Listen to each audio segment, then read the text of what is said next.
Herkese merhaba, ben Hasan. Bugün sizlerle birlikte Rise of Kingdoms'a yeni başlayanlar için Altın Değerinde Rehber serisinin yeni bir bölümüyle karşınızdayım. Eğer ki 1. ve 2. bölümü izlemediyseniz lütfen 1. ve 2. bölümü izlemeden bu bölümü izlemeyin. Çünkü eğer izlerseniz ya bu neymiş Allah Allah deyip kafanız çok karışabilir ve hiçbir şey anlamayabilirsiniz arkadaşlar. O yüzden 1. ve 2. videoyu izlemenizi şiddetle tavsiye ediyorum. Bu hesapla ilgili herhangi bir bilgi vermeyeceğim. Konumuz bu hesap değil. Konumuz arkadaşlar oyuna yeni başlayan kişiler. 5-6 ay önce yeni başlayanlar için Rehber serisi videomuzu başlattık ve oyuna yeni bir sürü insan başladı. O insanların sürekli olarak sorduğu ortak sorular var. Bugün bu videoda o sorulara cevap vereceğiz arkadaşlar. Öncelikle sarı komutanlar, hangisini geliştirmelisin, ne yapmalısın, ne etmelisin? Arkadaşlar oyuna para yatırmayan, yani free to play bir oyuncuysanız sarı komutanlarla hiçbir işiniz yok. Ta ki KVK 3'e kadar. Şimdi şanslısındır, Charles Martel'i sürekli çıkarmışsındır ve piyade oynuyorsundur. Charles Martel'in işte 5-5 bilmem kaç olmuştur. Ona bir şey diyemem. Bunlar istisnai konular, şans konuları. Ama gidip de Charles Martel'i arkadaşlar sakın, mesela bakın gördüğünüz gibi kendi kendine kafası birikmiş. Ama gidip de sakın Charles Martel'e kafa yatırmayın. Ya da ne bileyim başka bir sarı komutana kafa yatırmayın. Burada yatırabileceğiniz tek bir komutan var, o da Ethelflaed. Ethelflaed seferden kazanılan kafalarla gelişen bir komutan. Ve piyade oynuyorsanız KVK 1'de yapabileceğiniz en iyi ikili Sun Tzu ve Ethelflaed'dir arkadaşlar. Şimdi Ethelflaed'i nasıl kasıyorsunuz? Arkadaşlar Ethelflaed'i 20 değil 30'dan sonra gördüğünüz gibi bu şekilde rally ve garnizon görevleri var burada. Bunları yaparak arkadaşlar şöyle hazineler kazanıyorsunuz. Bu hazinenin içerisinden de 1 ile 5'e kadar Ethelflaed heykeli veriyor. Bununla beraber KVK 1'e kadar 5-5-1-1 Ethelflaed'inizi yapabiliyorsunuz. Yani piyade oynuyorsanız, ki benim size tavsiye ettiğim en basit ve en kolay kıta türü, geliştirmesi de öyle, Sun Tzu arkadaşlar, yani piyade. Sun Tzu Ethelflaed oynayarak çok güzel alan hasarları verebiliyorsunuz ve güzel raporlar elde edebiliyorsanız KVK 1'de. KVK 2'de ne yaparsınız onu net olarak bilemiyorum.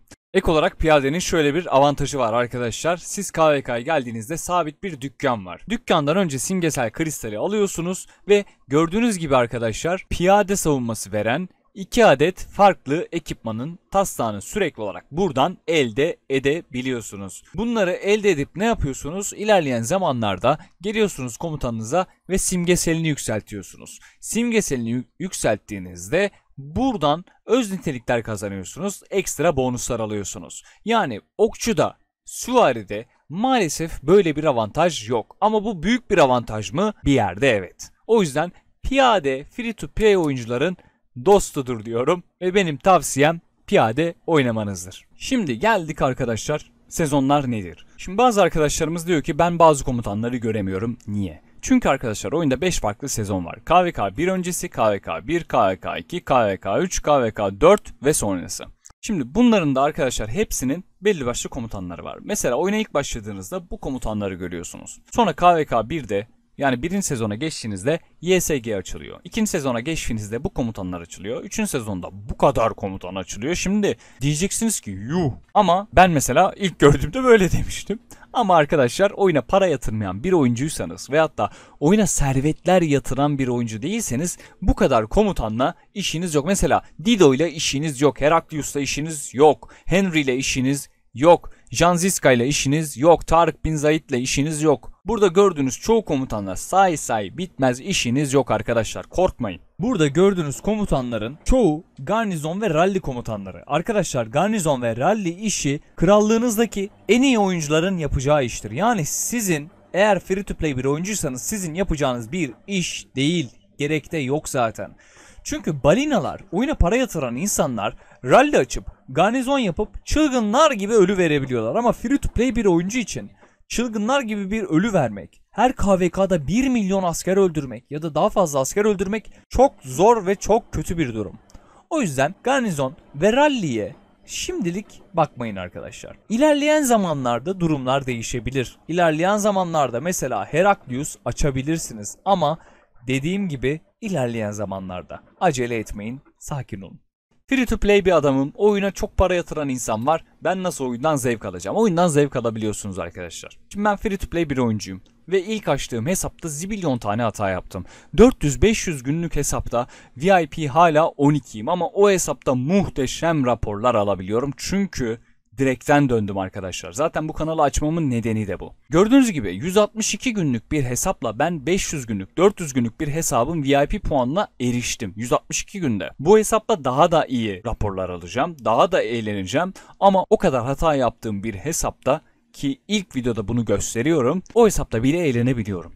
Çünkü arkadaşlar yapmam gereken işleri artık biliyorum ve size bugün bunu anlatacağım. Oyuna geldiğiniz zaman, oyuna girdiğiniz zaman arkadaşlar size çok ucuz bir miktarda Minamoto paketi önerir. Yani VIP 1'de alabileceğiniz bir Minamoto ya da 0'da alabileceğiniz bir Minamoto paketi var. Arkadaşlar Minamoto dediğimiz karakter KVK 1'de evet iş yapabilecek bir karakter ama KVK 2'de, 3'te, 4'te, 5'te yeri maalesef olmayan bir karakter. Yani Minamoto'ya yatıracağınız parayı şimdi size anlatacağım ve aylık olarak, hatta ilk ay olarak toplamda bir 500-600 lira. Bakın ne diyorum, sadece ilk ay 500-600 lira harcayıp oyundan en fazla verim alabileceğiniz paketleri size göstereceğim. Sonraki aylarda da arkadaşlar 150-160 lirayla oyunu devam ettirebiliyorsunuz. Eğer oyuna çok az para yatıracağım diyorsanız. Para yatırmayacağım diyorsanız da oyuna yine devam edebiliyorsunuz. Tabii öyle bir durum yok. Arkadaşlar büyüme sermayesi fiyat performans olarak çok iyi bir paket arkadaşlar. Bakın gördüğünüz gibi belediye binasını 20. seviyeye yükselt, sana 9K elmas vereyim diyor. Cevher vereyim diyor. 23'te 17, 25'te 40K cevher verecek arkadaşlar bana. Şu anda benim cevherim yok ama ben 25 seviye yaptığım zaman 40K cevherim olacak. Birinci paketimiz bu. Bu paketin değeri de 10 dolar olması lazım. İkinci paketimiz arkadaşlar, ilk alımınıza özel 5 dolara 30 günlük mücevher tedariği alabiliyorsunuz arkadaşlar. 30 gün boyunca size 650 cevher ve aldığınız gibi 2200 cevher veriyor. İkinci önereceğim paket bu.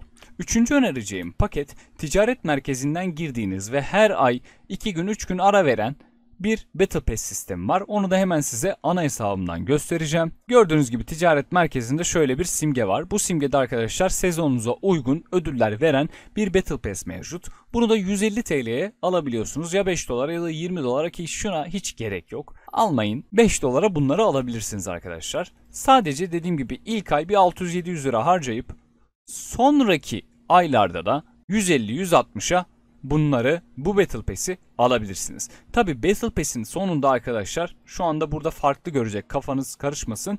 Battle Pass'in içerisinde ödüllere baktığınız zaman size uymayan, yani siz piyade oynuyorsanız okçu teması veren bir Battle Pass'i almanız çok mantıklı olmayabilir. Ama hani 150 lira benim için problem değil diyorsanız alın. Çünkü ekstra ödüller veriyor. İşte kaynak veriyor, hızlandırma veriyor, anahtar veriyor, kafa veriyor, yıldız veriyor, bilmem ne derken her türlü işinizde zaten yarıyor. Ama dediğim gibi şu an bu ekranda gördüğünüz işte şu anahtar bilmem ne, şunlar bunları boş verin arkadaşlar. Çünkü siz oyuna yeni başladınız. Bunlar ilerleyen zamanlarda göreceğiniz ve önünüze gelecek şeyler. Bunları boş verin. Şimdi bazı arkadaşlarda şunu görüyorum. Oyuna yeni başlamış ve diyor ki benim 5 tane kıta çıkarma hakkım var ya da 4 tane kıta çıkarma hakkım var. 4 kıtayla savaşacağım. Arkadaşlar 4 kıtayla savaşamazsınız. Bakın bu hesap 1831 günlük bir hesap.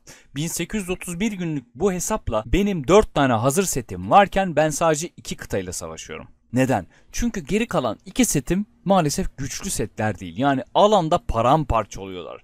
Arkadaşlar bir set yapın kendinize. Şimdi komutana falan bakmayın. Bir set yapın kendinize. Hazır olsun bu set. İşte ekstrası bilmem nesi lazım olsun. İkinci kıtaya geçin. Ben 4 kıta çıkacağım, ben 5 kıta çıkacağım diyen arkadaşlarımız var. Ne yapıyorsunuz? Yapmayın. Bir kıta çıkın ve sağlam çıkın arkadaşlar. Eğer benim rehber serilerime de %100 bir şekilde uyuyorsanız arkadaşlar yapabileceğiniz en güzel 2 kıtayı ben size söyleyeyim.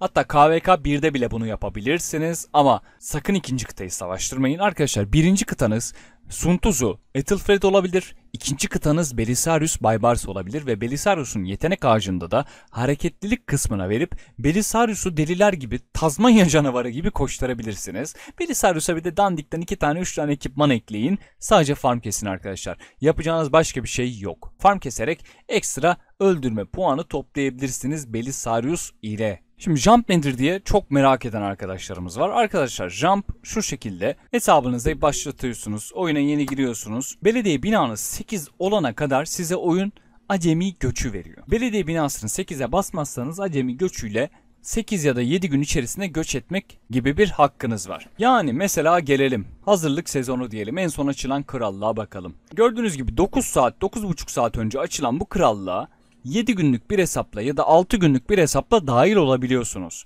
Bunu yapan ve bunu düzenleyen Jump ekipleri var. Bunlara katılarak arkadaşlar birlikte gelişebiliyorsunuz, arkadaşlar edinebiliyorsunuz ve bir ekiple birlikte oyun oynayabiliyorsunuz. Jump yaparken de nelere dikkat etmeniz gerektiğini anlattığım Jump nedir videomu da izleyebilirsiniz. Ama benim tavsiyem Jump'ı bir ekiple birlikte yapın arkadaşlar. Şimdi diyeceksiniz ki Jump ekiplerini nereden bulacağım? Arkadaşlar Jump ekiplerini bulmak kolay. Özellikle Türk ekiplerini bulmak çok kolay.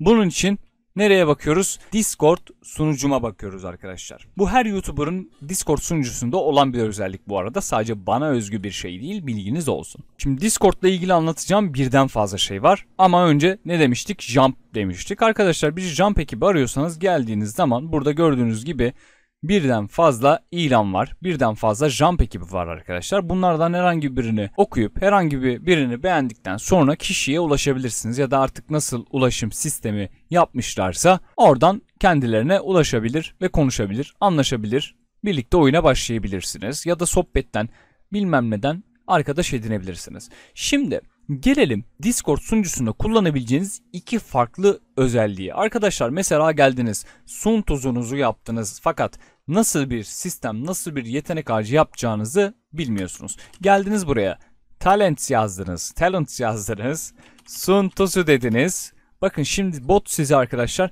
sun tuzu için ağaçlar gösteriyor.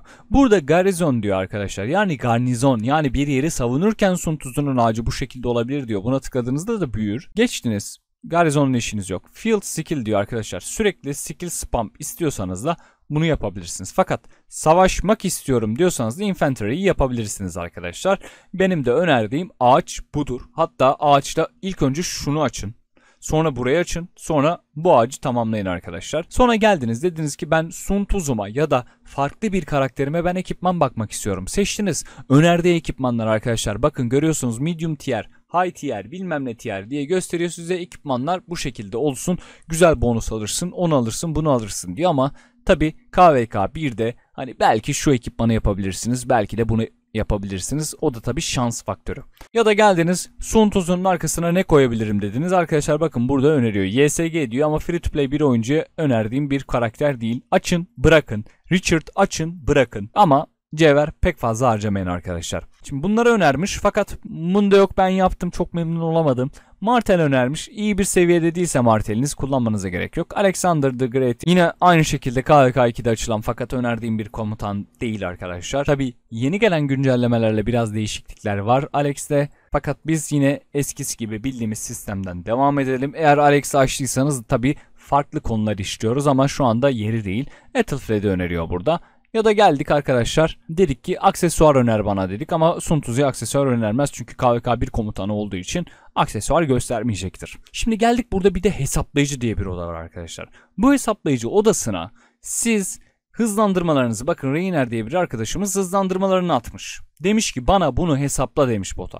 Bot geliyor arkadaşlar ve bunu hesaplıyor. Tabi bazı hataları olabiliyor. Mesela bunu hesaplamamış, bunu da hesaplamamış. Toplamda senin diyor genel hızlandırman diyor 394 gün. Araştırma hızlandırman 6 gün. İyileştirme hızlandırman 8.6 gün diyor. Aynı şekilde kaynaklarınızı da burada hesaplayabiliyorsunuz arkadaşlar. AP puanlarını, XP puanlarını vesairelerinizi de burada yine hesaplayabiliyorsunuz. Kaynak gönderen birisi var mı diye bakıyorum. Bu odalar zaten bizde çok aktif kullanılıyor. Bakın burada bir arkadaşımız kaynaklarını göndermiş. 216 milyon gıdası, 214 milyon da odunu varmış. 6K'da cevheri varmış arkadaşımızın.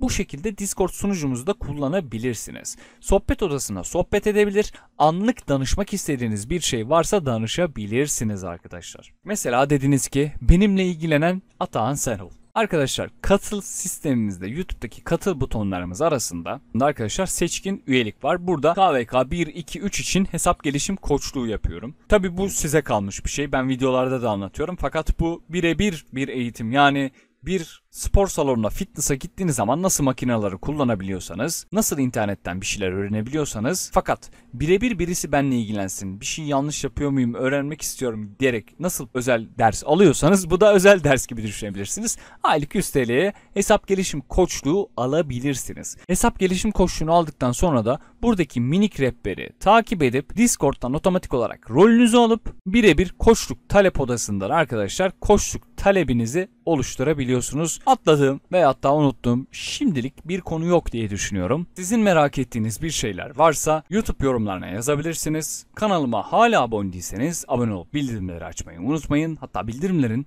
tümünü açmayı unutmayın. Discord sunucumuza katılıp yine sorular sorabilirsiniz. Serbestsiniz. Herhangi bir şekilde sınırlandırmamız veyahut da bir yasaklamamız yok arkadaşlar. İstediğiniz soruyu sormakta özgürsünüz. Bir sonraki videoya kadar kendinize çok iyi bakın. Görüşmek dileğiyle, esen kalın. Hoşça kalın. Bay bay.